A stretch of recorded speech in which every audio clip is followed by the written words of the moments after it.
insides apart. The world went dark.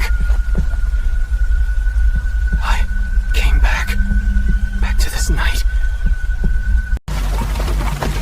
Look at me. All of you, watch closely. Yo, is he serious? Bro's actually eating it! Look at the vendor's face! This dude's gone! You want a criminal? I'll give you one with ironclad evidence. Hey, somebody call the cops! He's on something! Time's up. Curtain rises. Get back! Oh, stay clear! Let us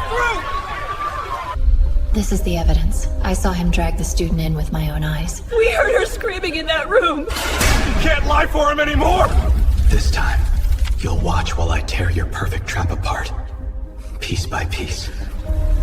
In my past life, I was framed for raping and murdering a student. My girlfriend Mia gave police a video of me dragging the girl inside. My own parents testified they heard screams from my room. That sealed it. 20 years in prison, I never understood why. They welcomed me home with a feast. Then I woke as a ghost, reading the headline, Evan Cross, guilty, commits suicide. When I opened my eyes, I was back to the night of the frame-up. I checked my phone, then the fruit stand ahead. After a split-second hesitation, I rushed over, started a live stream, and began frantically shoving mangoes into my mouth. Viewers spiked. Someone called the police as I counted down. 10 minutes later, I collapsed on cue, foaming at the mouth. The moment I lost consciousness, the live chat went from mockery to alarm. Is he allergic? This isn't a joke. Swollen lips, trouble breathing, hives breaking out all over. That's anaphylactic shock. Somebody call 911. The wail of the ambulance siren was the sweetest sound I'd ever heard. In the chaos, unnoticed, I slipped a small paring knife from his stand into my pocket. If you don't let me keep streaming, I'm not going to the hospital. I screamed. Two of them moved to restrain me, but I didn't hesitate. I pulled the paring knife from my pocket, my eyes wild with resolve. You come any closer, and I'll kill myself right here. The live chat erupted. Whoa, what the hell happened to this guy? He looks desperate. That look in his eyes isn't an act. A police car screeched to a halt. The man who stepped out made my blood run cold. Detective Miller. He strode forward, his brow furrowed with a mixture of concern and authority. Son, he said, his voice firm but patient. Whatever's going on, we can solve it. Don't do something you can't take back. The familiar word sent a shiver down my spine. The live chat fell silent. In my past life, this was the man who had personally locked me away. The fruit stand owner rushed forward. Kid, I'll do it. I'll stream for you. Just please, put the knife down. Every eye was on me. Clutching the phone in one hand and the knife in the other, I spoke, my voice shaking. I don't trust anyone. Stream this. All the way to the hospital. The viewership had swelled to 20 million people. The owner nodded, taking the phone. I finally let them help me onto the stretcher and into the ambulance. Miller caught my gaze, a thoughtful expression crossing his face. I thought of the girl, the one who had just started college. I dredged up the hazy memories of that night and beckoned him closer with a finger. I leaned in and whispered a few words in his ear. Miller shot up so fast his head hit the roof of the ambulance. His face was a mask of grim seriousness. Are you telling me the truth? I nodded. This time, let's see how they frame me now. I lay in a hospital bed, the steady drip of the a metronome marking the time. The chat was filled with comments of boring, just another clout chaser, epic fail. But I had what I needed, 20 million witnesses. Then, I saw the time on my phone's lock screen. 8:31 p.m. The time was a recurring nightmare. In the video, that's when it all began. I dragged the girl through the door, started tearing at her clothes, spewing vile obscenities. If I'd had more time after being reborn, I wouldn't have resorted to such a desperate measure. The fruit stand owner, who had stayed with me, looked increasingly grim. Kid, he said, trying to comfort me, maybe they're just caught up with something. Don't overthink it. What do you want to eat? You can turn off the stream now, I told him. Late that night, after the 4 was finished, I went home. The fruit stand owner had left in a hurry after a phone call, but not before I managed to stuff all the cash I had on me into his pocket. I opened the door. The apartment was clean and tidy, just like last time. Mia was in bed, stirring as I entered. What took you so long? She murmured sleepily. You must be exhausted. She wrapped her arms around me. My body went rigid. I couldn't close my eyes. This was the woman whose video had cost me 20 years of my life. I leaned down and kissed her forehead, just like I always did, then went to the bathroom to shower. What now? Later, as her steady breathing filled the room, I took her phone. Under the cover of darkness, I slipped out and went to my best friend Leo's house. I burst in and handed him the phone. I need you to back up everything on this to my cloud drive, I said, my words tumbling out in a rush. Then install a tracker on it for me. He got to work while I crashed on his couch. Around 5 in the morning, I took the phone and headed back, picking up breakfast for Mia on the way. Leo's words echoed in my head. Dude, I checked everything. There's nothing weird on there. Don't be paranoid. On the 5th day, I was at work when he arrived. Detective Miller, in full uniform, approached my desk, his expression conflicted. Evan Cross, you're a suspect in a rape and murder investigation. You need to come with us. I calmly held out my hands to be cuffed. My co-workers stared, a few of them shrinking back in fear. After the mango incident, I was lucky my boss hadn't fired me on the spot. Miller seemed to notice their reactions. He glanced at my manager's name tag. Mr. Davis, just so you know, we're bringing him in for questioning. It doesn't mean he's guilty. It was something he never said in my past life. The city blurred past the windows of the police car. I calmly recounted to Miller everything my parents and Mia would say, every piece of evidence they would provide. Detective, I said, I have an idea. We can't figure out why they're framing me, right? So why don't we put on a show? Live stream the whole interrogation. Maybe the real killer is watching. They all knew I had an ironclad alibi for that night, and they knew Mia's video was also considered solid evidence. It was a paradox. Miller agreed. As soon as I stepped out of the car at the station, a hand cracked across my face. It was my father, his voice trembling with rage. "You animal. I raised you to be a man, not this." He grabbed my ear, forcing me to look away from him. "Confess right now and beg for the victim's forgiveness." I followed his gaze, and my blood ran cold. The man standing there, it was the fruit stand owner. But in my last life, I never once met the victim's family. He looked at me, his expression unreadable. The fists clenched at his sides slowly relaxed. He stepped forward, placing himself between me and my father. The official police department live stream had just gone live, and the chat was already a chaotic mess. The Mango Man saga continues? Why are they at a police station? Holy shit, this stream is from an official government account. Is it just me or does the fruit stand owner look like he's been crying for days? Did the kid trash his stand again? The moment my parents saw the cameras, they instinctively flinched away. This case is full of contradictions, Detective Miller announced, his voice carrying an official weight. I do not believe Evan Cross is the killer. I can't disclose the details at this time. My mother pushed forward, her voice a dramatic wail. Oh, the sin of it all. I heard the poor girl screaming that night, but I was a coward. I didn't say anything, to protect my son. Mia stepped up next to her, her face a mask of righteous fury. Detective, are you really going to cover for this monster? You saw the video. He raped and killed that girl. He doesn't deserve anyone's forgiveness. They were strangers to me. After living through it once, I was able to remain calm. I asked the question I never got to ask last time. Mom, Dad, Mia, why are you framing me? Miller cleared his throat. The forensic analysis of the video is not yet complete. Furthermore, I tugged on his sleeve, a small gesture that the viewers immediately misinterpreted as me having bribed him. The chat turned on him, too. They were even more confused when the fruit stand owner spoke up, his voice firm. I believe Mr. Cross. There's something else going on here. The chat spiraled. Why were the detective and the victim's father on my side? Just then, a man in a lab coat hurried out. Detective Miller, the preliminary analysis is complete. The video is authentic. The chat exploded with rage, demanding my immediate execution. But I only asked one question.